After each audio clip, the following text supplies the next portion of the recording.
Welcome back to the 10-Minute Podcast. As usual, no time for introductions, especially this week with this breaking story we have to cover. President Biden has now pardoned officially his son, Hunter Biden. In order to make sure we're getting the full story and all the facts of this, it's best to go first to his official statement that he published on December the 1st. Let's go ahead and read some of this statement. Quote, "Today I signed a pardon for my son, Hunter. From the day I took office, I said I would not interfere with the Justice Department's decision-making, and I kept my word even as I have watched my son being selectively and unfairly prosecuted. Without aggravating factors like use in a crime, multiple purchases, or buying a weapon as a straw purchaser, people are almost never brought to trial on felony charges solely for how they filled out a gun form. Those who are late paying their taxes because of serious addictions but paid them back subsequently with interest and penalties are typically given non-criminal resolutions. It is clear that Hunter was treated differently. No reasonable person who looks at the facts of Hunter's cases can reach any other conclusion than Hunter was singled out only because he is my son, and that is wrong. There's been an effort to break Hunter, who has been 5.5 years sober, even in the face of unrelenting attacks and selective persecution.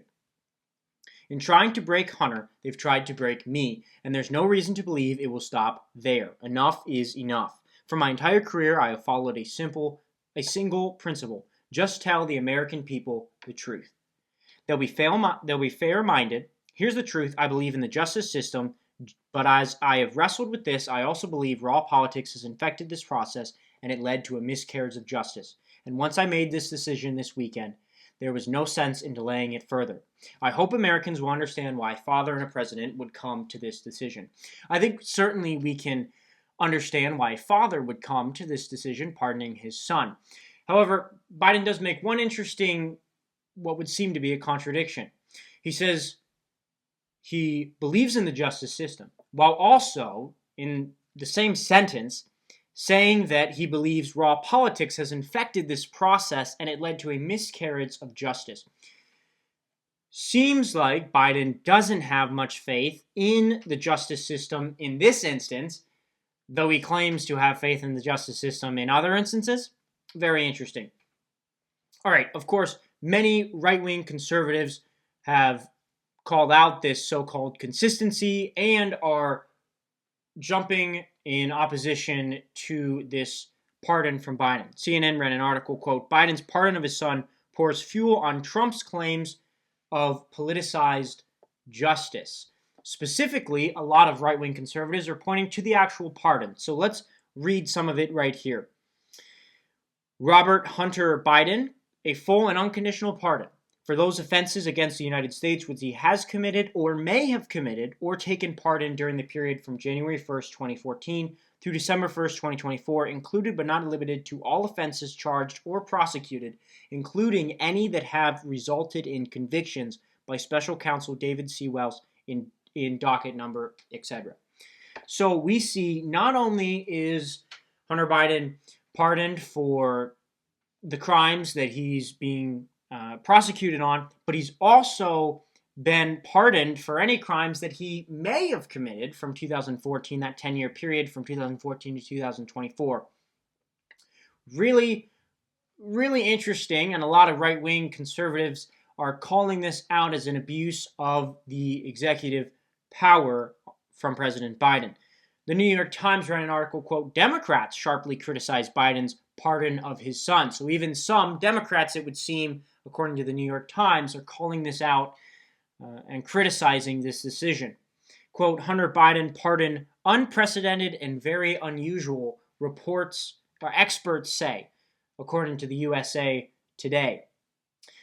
Finally, the Daily Wire ran an article, quote, "Republicans blast Biden for pardoning son. He repeatedly lied to the public." Now, we know he has said during his term that he would not pardon his son, that he trusts the justice system. Here's one example, one clip of him saying that. Let's watch. "I'm not going to do anything. I said I abide by the jury decision. I will do that, and I will not pardon him."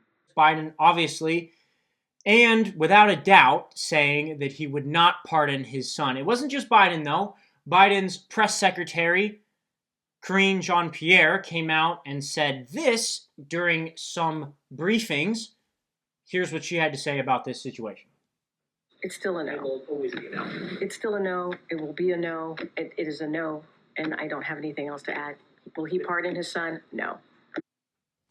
All right, so there's her, obviously, before all of this happened, saying that a pardon for Hunter Biden would not come out from President Joe Biden. We'll leave you, the viewer, to determine if these were deliberate lies, what was going on there. We'll leave you to determine if you would do the same thing if you were in Biden's place. Speaking of the Biden-Harris campaign, let's move on to our next story. We covered last show on Rapid Fire Headlines that Kamala Harris was reportedly taking a vacation in Hawaii after her defeat. Well, she's back now, and she issued this statement that has gone quite a bit viral this last week. Let's watch it. I just have to remind you, don't you ever let anybody take your power from you. You have the same power that you did before November 5th. And you have the same purpose that you did. And you have the same ability to engage and inspire. So don't ever let anybody or any circumstance take your power from you. All right, so there's Kamala Harris, seemingly a little out of it. A lot of right-wing conservatives have called out her as looking very drunk in this video. We'll leave it up to you to decide about that. But certainly this is Kamala Harris taking some time to support her voters, those who voted for her, to reestablish their power in a time when power has shifted away from the Democratic Party. Obviously, they lost the Senate, they've lost the presidency. This is an important message, it would seem, to the Democratic Party if they want to continue on, that your power is not lost, you still have power, and we're going to continue to fight against our opposition, and we're going to try and win midterm elections, and obviously in 4 years, we're going to make another bid for the presidency. Maybe Harris, probably not, it would seem, but certainly someone for the Democratic Party. All right, let's, speaking of rapid-fire headlines, get to our rapid-fire headlines segment this week. Let's start off with our first headline. Transgender activists question the movement's confrontational approach, reports the New York Times. Fetterman says F that amid bipartisan backlash over arrest warrants targeting Israel's Netanyahu and Gallant, reports Fox News. Special counsel Jack Smith drops both election subversion and classified documents cases against Donald Trump, reports CNN. The Guardian says, quote, Seoul says Russia sent air defense missiles to North Korea in return for troops. Syrian and Russian jets step up strikes on rebels after opposition seizes much of Aleppo, reports CNN.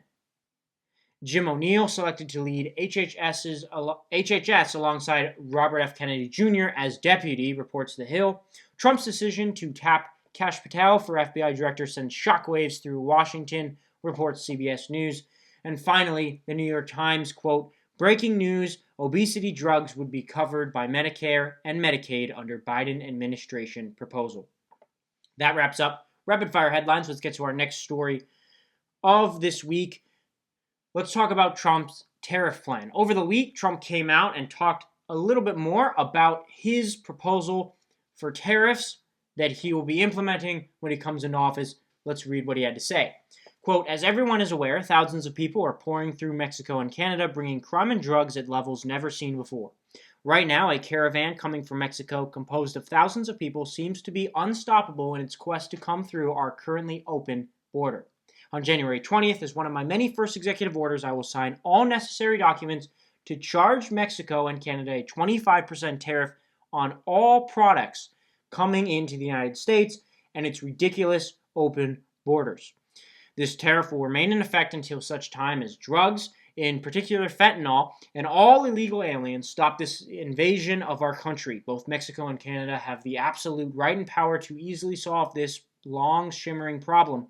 We hereby demand that they use this power, and until such time as they do, it is time for them to pay a very big price. Now, we could be getting close to a tariff war. The Associated Press ran an article, quote, Canada is already examining tariffs on certain U.S. items following Trump's tariff threat. We also know, obviously, Trump is planning on using tariffs against China. We'll have to wait and see over the next few months how the tariff struggle plays out. But certainly, we could be on the brink of countries tariffing one another until we come to some sort of agreement on this. Let's move on to our final story. On the 27th of November, this last week, a ceasefire agreement was signed by Israel and Lebanon. Now, according to the Associated Press, quote, calls for an initial 2-month halt to fighting and requires Hezbollah to end its armed presence in southern Lebanon, while Israeli troops are to return to their side of the border. That's what this ceasefire calls for. Now, it's not looking too good. The ceasefire is still in effect, and we'll see what nations step in to intervene. But we got this article from CNN today. After days of Israeli strikes, Hezbollah hits back, each accusing the other of ceasefire violations. So it seems the ceasefire could be dead on arrival. However, over the next 2 months, we'll be able to see what happens with this story, how it unfolds, and if these countries are able to keep their end of the ceasefire, and if the United States or other countries step in to intervene in this war. All right, that's all the time we have for today. Follow Politics for Teens. Make sure you follow us on other forms of social media. Comment down below. Let us know how we're doing with nonpartisan education. And we will see you next time on the 10-Minute Podcast.